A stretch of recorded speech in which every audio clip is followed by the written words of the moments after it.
தமிழொலி நேயர்களுக்கு வணக்கம். இன்றைய காலை நேர தலைப்பு செய்திகள். திரைசேரி உண்டியல்கள் குறித்து இலங்கை மத்திய வங்கி முக்கிய அறிவித்தல் ஒன்றை விடுத்துள்ளது. அதன்படி 1,40,000 மில்லியன் ரூபாய் பெறுமதியான திரைசேரி உண்டியல்கள் எதிர்வரும் 2ஆம் தேதி ஏல விற்பனையின் ஊடாக வழங்கப்பட உள்ளதாக அறிவிக்கப்பட்டுள்ளது. அத்துடன் 91 நாட்கள் முதிர்வு காலத்தை கொண்ட 20,000 மில்லியன் ரூபாய் பெறுமதியான திரைசேரி உண்டியல்களும் ஏல விற்பனை செய்யப்பட உள்ளதாகவும் குறிப்பிடப்படுகின்றது. 364 நாட்கள் முதிர்வு காலத்தை கொண்ட 70,000 மில்லியன் ரூபாய் பெறுமதியான திரைசேரி உண்டியல்களும் ஏல விற்பனையின் ஊடாக வழங்கப்பட உள்ளதாகவும் மத்திய வங்கி அறிவித்துள்ளது. கடந்த ஆண்டு நடைபெற்ற உயர்தர பரீட்சையின் பெறுபவர்கள் வெளியீடு குறித்து இலங்கை பரீட்சைகள் திணைக்களம் சிறப்பு அறிவிப்பு ஒன்றை வெளியிட்டுள்ளது.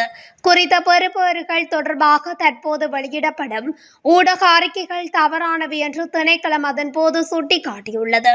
மேலும் பரீட்சை பெறுபவர்கள் குறித்து பரீட்சைகள் திணைக்களம் இதுவரை எந்த அறிவிப்பையும் வெளியிடவில்லை என்றும் தெரிவித்துள்ளது. அதன்படி பரீட்சை பெறுபவர்கள் தொடர்பாக பல்வேறு ஊடகங்கள் மூலம் வெளியிடப்படும் தவறான செய்திகள் பொதுமக்கள் தவறாக வழிநடத்தப்பட வேண்டாம் என்றும் திணைக்களம் கேட்டுக்கொள்கின்றது. வரவிருக்கும் தமிழ் மற்றும் சிங்கள புத்தாண்டின் போது வாழ்க்கை செலவை குறைத்து மக்களின் உணவு பாதுகாப்பை உறுதி செய்யும் நோக்கில் அஸ்வசம காத்திருப்போர் பட்டியலில் உள்ள 8 லட்சம் குடும்பங்களுக்கு சதோச விற்பனை நிலையங்கள் மூலம் தள்ளுபடி குடும்பங்களுக்கு விலையில் உணவுப் பொதிகளை வழங்க திட்டமிடப்பட்டுள்ளது. அதன்படி 5,000 ரூபாய் மதிப்புள்ள அத்தியாவசிய உணவுப் பொருட்கள் அடங்கிய பொதியை 50% தள்ளுபடியில், அதாவது 2,500 ரூபாய்க்கு பெற வாய்ப்பு கிடைக்கும் என கூறப்பட்டுள்ளது. பாடசாலை மாணவர்களுக்கு கல்வி அமைச்சு முக்கிய அறிவித்தல் ஒன்றை வெளியிட்டுள்ளது. பாடசாலை மாணவர்களுக்கான கற்றல் உபகரணங்களை கொள்வனவு செய்வதற்கான 6,000 ரூபாய் வவுச்சர் சீட்டுகளின் செல்லுபடியாகும் காலம் மீண்டும் நீடிக்கப்பட்டுள்ளது. கல்வி அமைச்சு நேற்று அறிக்கை ஒன்றினை வெளியிட்டு குறித்த விடயத்தினை தெரிவித்துள்ளது. அதன்படி 2025ஆம் ஆண்டுக்கான குறித்த வவுச்சர் சீட்டுகளின் செல்லுபடியாகும் காலம் ஏப்ரல் 30ஆம் தேதி வரை நீடிக்கப்பட்டுள்ளதாக தெரிவித்துள்ளது. முன்னதாக அவற்றின் செல்லுபடியாகும் காலம் இம்மாதம் 30ஆம் தேதியுடன் முடிவடையும் என குறிப்பிடப்பட்டிருந்தது. இந்திய பிரதமர் நரேந்திர மோடியின் இலங்கை வருகை குறித்து இந்தியா அதிகாரப்பூர்வமாக அறிவித்துள்ளது.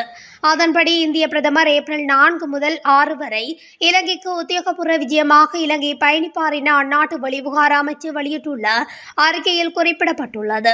இந்த விஜயத்தின் போது இந்திய பிரதமர் ஜனாதிபதி அனுர மற்றும் பிரதமர் ஹரணி அமரசூரிய ஆகியோருடன் இருதரப்பு பேச்சுவார்த்தைகளில் ஈடுபடவுள்ளதாகவும் இந்திய வெளிவிவகார அமைச்சு தெரிவித்துள்ளது. மட்டக்களப்பு வாழைச்சேனை போலீஸ் பிரிவுக்குட்பட்ட கொழும்பு பிரதான வீதி மாவடிச்சேனையில் அமைந்துள்ள மின்சார பொருட்கள் விற்பனை நிலையத்தில் பாரிய தீ விபத்து ஒன்று இடம்பெற்றுள்ளது. இந்த தீ விபத்து சம்பவம் நேற்று அதிகாலை 12:30 மணியளவில் இடம்பெற்றுள்ளது. தீயை கட்டுப்படுத்த ஓட்டமாவடி பிரதேச சபை மற்றும் பிரதேச இளைஞர்கள் என பலரும் பிரதேச சமூக மட்ட அமைப்பினர் எனவும் தீவிர முயற்சியில் ஈடுபட்டு தீயினை கட்டுப்பாட்டுக்குள் கொண்டு வந்துள்ளதும் குறிப்பிடத்தக்கது. இலங்கை போக்குவரத்து ஆணைக்குழுவின் தலைவர் கலாநிதி பந்துர திலீப விதாரண தனது பதவியை ராஜினாமா செய்துள்ளதாக தகவல் வெளியாகியுள்ளது. அதன்படி அவர் தனது ராஜினாமா கடிதத்தை போக்குவரத்து அமைச்சுக்கு அனுப்பியுள்ளதாக தெரிவிக்கப்படுகிறது. இருப்பினும் அவர் பதவி விலகியதற்கான காரணம் இன்னும் வெளியாகவில்லை. சுமார் 75 லட்சம் ரூபாய் பெறுமதியான கசிஸ் போதைப் பொருட்களுடன் சந்தேக நபர் ஒருவரை களுத்துறை குற்றப்பிரிவு அதிகாரிகள் கைது செய்துள்ளனர்.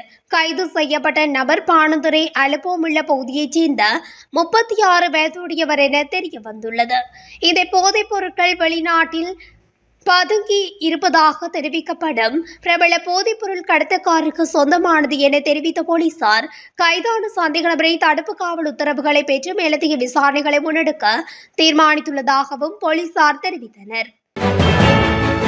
கேகாலை ரன்வெல கொடமடகேன பிரதேசத்தில் மின்னல் தாக்கி காப்போத்த சாதனத்தர மாணவன் ஒருவன் உயிரிழந்துள்ளதாக கேகாலை போலீசார் தெரிவித்தனர். சம்பவத்தில் ரன்வெல கொடமடகேன பிரதேசத்தைச் சேர்ந்த 16 வயதுடைய பாடசாலை மாணவனே உயிரிழந்துள்ளார். குறித்த மாணவன் கடந்த செவ்வாய்க்கிழமை காப்போது சாதாரண தர பரீட்சைக்கு தோற்றிவிட்டு மீண்டும் வீடு திரும்பியுள்ள நிலையில் தனது கையடக்க தொலைபேசியை சார்ஜ் போட்டுக்கொண்டே தொலைபேசி அளவில் உரையாடி கொண்டிருந்துள்ளார். இதன்போது மாணவன் மின்னல் தாக்கி சம்பவ இடத்திலே உயிரிழந்துள்ளதாக போலீசார் தெரிவித்தனர். தெற்கு அதிவேக நெடுஞ்சாலையில் தொடங்குட காவல்துறை பிரிவுக்குட்பட்ட 32 செவனார்கட்டை பகுதியில் நேற்று தனியார் பேருந்து ஒன்று தீப்பிடித்து எரிந்துள்ளது. மாத்தறையிலிருந்து கொழும்பு நோக்கி பயணித்த தனியார் பேருந்து ஒன்றே இவ்வாறு தீப்பிடித்து எரிந்துள்ளது. இந்த சந்தர்ப்பத்தில் பேருந்தில் ஓட்டுநரும் வேறொரு நபரும் இருந்துள்ளதுடன் தீப்பிடித்தமையால் அவர்களுக்கு பாதிப்பு ஏதும் ஏற்படவில்லை என தெரிவிக்கப்படுகிறது. தெற்கு அதிவேக நெடுஞ்சாலை தீயணைப்பு பிரிவினூடாக தீயை கட்டுப்படுத்துவதற்கு நடவடிக்கை மேற்கொள்ளப்பட்டுள்ளது. தீ விபத்துக்கான காரணம் இதுவரை கண்டறியப்படவில்லை. தன்னை கைது செய்வதை தடுக்குமாறு கோரி முன்னாள் அமைச்சர் பிரசன்ன ரணவீரவினால் தாக்கல் செய்யப்பட்ட மனு விசாரணைக்கு எடுத்துக் கொள்ளப்படுமா இல்லையா என்பது தொடர்பாக எதிர்வரும் ஏப்ரல் மாதம் 28ஆம் தேதி விசாரணைக்கு எடுத்துக் கொள்ளப்படும் என மேன்முறையீட்டு நீதிமன்றம் வெள்ளிக்கிழமை உத்தரவிட்டுள்ளது. 2010ஆம் ஆண்டில் போலி ஆவணங்களை தயாரித்து கிரிபத் கொடை பிரதேசத்தில் உள்ள அரசு காடியொன்றை விற்பனை செய்த சம்பவம் தொடர்பில் முன்னாள் அமைச்சர் பிரசன்ன ரணவீரவை கைது செய்ய குற்றப்புலனாய்வு திணைக்கள அதிகாரிகள் விசாரணைகளை மேற்கொண்டு வருகின்றனர். இந்நிலையில் தன்னை கைது செய்வதை தடுக்குமாறு கோரி முன்னாள் அமைச்சர் பிரசன்ன ரணவீரவினால் நீதிமன்றத்தில் மனு தாக்கல் செய்யப்பட்டதை அடுத்து இந்த உத்தரவு பிறப்பிக்கப்பட்டுள்ளது. யாழ் வடமராட்சி கிழக்கு ஆலியவளை பகுதியில் குடும்பஸ்தர் ஒருவர் மீது வாழ்வெட்டு மேற்கொள்ளப்பட்டுள்ளது. குறித்த குடும்பஸ்தரின் வீட்டுக்குள் நேற்று இரவு 10 மணியளவில் உள்நுழைந்த அதே பகுதியைச் சேர்ந்த சிலர் உடைமைகளை சேதப்படுத்தியதுடன் குடும்பஸ்தர் மீது வாழ்வெட்டையும் நிகழ்த்தியுள்ளனர். சம்பவத்தில் காயமடைந்தவர் மருதங்கேணி வைத்தியசாலைக்கு அழைத்து செல்லப்பட்டு அங்கிருந்து பருத்தித்துறை ஆதார வைத்தியசாலைக்கு கொண்டு செல்லப்பட்டு அனுமதிக்கப்பட்டுள்ளார். சம்பவம் தொடர்பாக மருதங்கேணி போலீசாருக்கு வைத்தியசாலை போலீசாரால் முறைப்பாடு அளிக்கப்பட்டது.